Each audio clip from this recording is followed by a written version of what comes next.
വാക്കുപാലിച്ച് Thomas ഐസക്കും migration കോൺക്ലേവും. തിരുവല്ലയിൽ നടന്ന അന്താരാഷ്ട്ര മലയാളി പ്രവാസി സംഗമത്തിന്റെ ഭാഗമായി ആരംഭിച്ച തൊഴിൽദാന പദ്ധതിയുടെ ആദ്യ റിക്രൂട്ട്മെന്റ് ഇന്ന് ആരംഭിക്കും. പത്തനംതിട്ട കാത്തോലിക്കേറ്റ് കോളേജിൽ വെച്ചാണ് റിക്രൂട്ട്മെന്റ് പ്രോഗ്രാം നടക്കുക. സുജൂറ്റി ബാബു ചേരുകയാണ് വിശദാംശങ്ങളുമായി. സുജൂറ്റി ബാബു, വാക്കുപാലിച്ച് തോമസ് ഐസക്കും മൈഗ്രേഷൻ കോൺക്ലേവും തിരുവല്ലയിൽ നടന്ന അന്താരാഷ്ട്ര മലയാളി പ്രവാസി സംഗമത്തിന്റെ ഭാഗമായി ആരംഭിച്ച തൊഴിൽദാന പദ്ധതിയുടെ ആദ്യ റിക്രൂട്ട്മെന്റ് ആരംഭിക്കുന്നതിൻ്റെ ഒരു സന്തോഷത്തിലാണ് അവിടെ കൂടിയിരിക്കുന്നവർ. എന്താണ് വിശദാംശങ്ങൾ?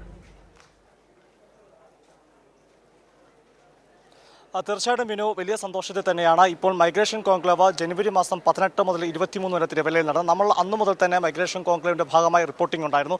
ഇന്നിപ്പോൾ ഞാൻ നിൽക്കുന്നത് ഈ പത്തനംതിട്ട കാത്തോലിക് കോളേജിൽ മൈഗ്രേഷൻ കോൺക്ലേവുമായി ബന്ധപ്പെട്ട് നടക്കുന്ന റിക്രൂട്ട്മെൻറ്റ് ഡ്രൈവിൻ്റെ സ്ഥലത്താണ്. വലിയ തോതിൽ ഉദ്യോഗാർത്ഥികൾ ഇന്ന് എത്തിയിട്ടുണ്ട്. നമുക്കത് ഈ ദൃശ്യങ്ങളിൽ തന്നെ കാണാൻ സാധിക്കുന്നതാണ്. ധാരാളം അധികം ആളുകളാണ് ഈ റിക്രൂട്ട്മെൻറ്റായി എത്തിയിരിക്കുന്നത്. ഇവരൊക്കെ തന്നെ ഇന്ന് നടക്കുന്ന ഡ്രൈവിൽ ഓസ്ട്രേലിയയിലേക്കുള്ള നിർമ്മാണ മേഖലയിലുള്ള അഭ്യസ്തവിധരായ തൊഴിൽ അന്വേഷകർക്കാണ് തൊഴിൽ നൽകുന്നത്. ഇന്ന് ഇവിടെ പ്രാഥമിക ഇൻ്റർവ്യൂ ഉണ്ട്. ആ ഇൻ്റർവ്യൂവിന് ശേഷം സെലക്ടഡ് ആകുന്ന കുട്ടികൾക്ക് പിന്നീട് ട്രെയിനിങ് നൽകിയ ശേഷമാണ് അവർക്ക് തൊഴിൽ നൽകുന്നത്. നമുക്കിതുമായി ബന്ധപ്പെട്ട വിശദാംശങ്ങൾ ചോദിച്ചറിയാനാണ്.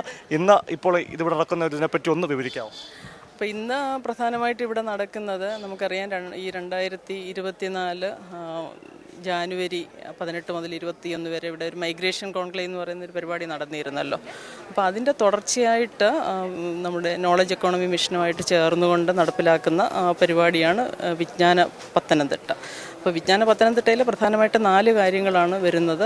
ഒന്ന് നമുക്ക് ഈ തൊഴിലവസരങ്ങൾ, നമുക്ക് പഠിച്ചിറങ്ങുന്ന കുട്ടികൾക്കൊക്കെ തൊഴിലവസരങ്ങൾ ഉണ്ടാക്കി കൊടുക്കുക, ഉറപ്പാണ് തൊഴിൽ എന്ന് പറയുന്നത്. രണ്ടാമതെന്ന് പറയുന്നത് നമുക്ക് ഇന്ന് ഇവിടെ നടക്കുന്ന പരിപാടിയാണ് ഉറപ്പാണ് തൊഴിൽ. ഇങ്ങനെ 4 കാര്യങ്ങൾ ചേർന്നാണ് വിജ്ഞാന പത്തനംതിട്ട. അതിൽ ഇന്ന് പ്രധാനമായിട്ട് ഉറപ്പാണ് തൊഴിൽ എന്നുള്ള പരിപാടിയുടെ ആദ്യ റിക്രൂട്ട്മെൻറ്റാണ്. അപ്പോൾ ഇത് നമുക്ക് digital work force management system എന്ന് പറയുന്ന പ്ലാറ്റ്ഫോമിൽ രജിസ്റ്റർ ചെയ്തിട്ടുള്ള കുട്ടികൾക്ക് ലോകത്തിൻ്റെ നാനാഭാഗത്തുള്ള തൊഴിലവസരങ്ങൾ ഈ പ്ലാറ്റ്ഫോമിലേക്ക് പൂൾ ചെയ്തുകൊണ്ട് അവർക്ക് അതിനുള്ള ഇൻ്റർവ്യൂവിലും മറ്റിലൂടെ കടന്നുപോയിട്ട് ജോലി ഉറപ്പാക്കുന്ന ഒരു പരിപാടിയാണ് നടക്കുന്നത്. ഇന്ന് പ്രധാനമായിട്ട് 4 ജോലികളുടെ ഇൻ്റർവ്യൂ പ്രോസസ്സാണ് ഇവിടെ നടക്കുന്നത്. അപ്പോൾ ഇതിൽ ഓസ്ട്രേലിയയിൽ തന്നെ ഏതാണ്ട് 1000 വേക്കൻസികളുണ്ട്. അപ്പോൾ നമുക്ക് അത്രയും ആളുകളെ കിട്ടുന്നില്ല എന്നുള്ളതാണ് ഒരു പ്രധാന പ്രശ്നം. അപ്പോൾ അങ്ങനെ ആളുകളെ കിട്ടാൻ വേണ്ടി നമ്മൾ ക്യാമ്പയിൻ വളരെ വിപുലമായ രീതിയിൽ നടപ്പിലാക്കുന്നുണ്ട്. ഒരു ജനകീയാസൂത്രണത്തിൻ്റെയൊക്കെ തുടർച്ച പോലെ ഏറ്റവും ജനങ്ങളുമായിട്ടും പഞ്ചായത്തുകളുമായിട്ടും ഒക്കെ ബന്ധപ്പെട്ടുകൊണ്ടുള്ള ഒരു പരിപാടിയാണ് നമ്മളിവിടെ നടത്തുന്നത്.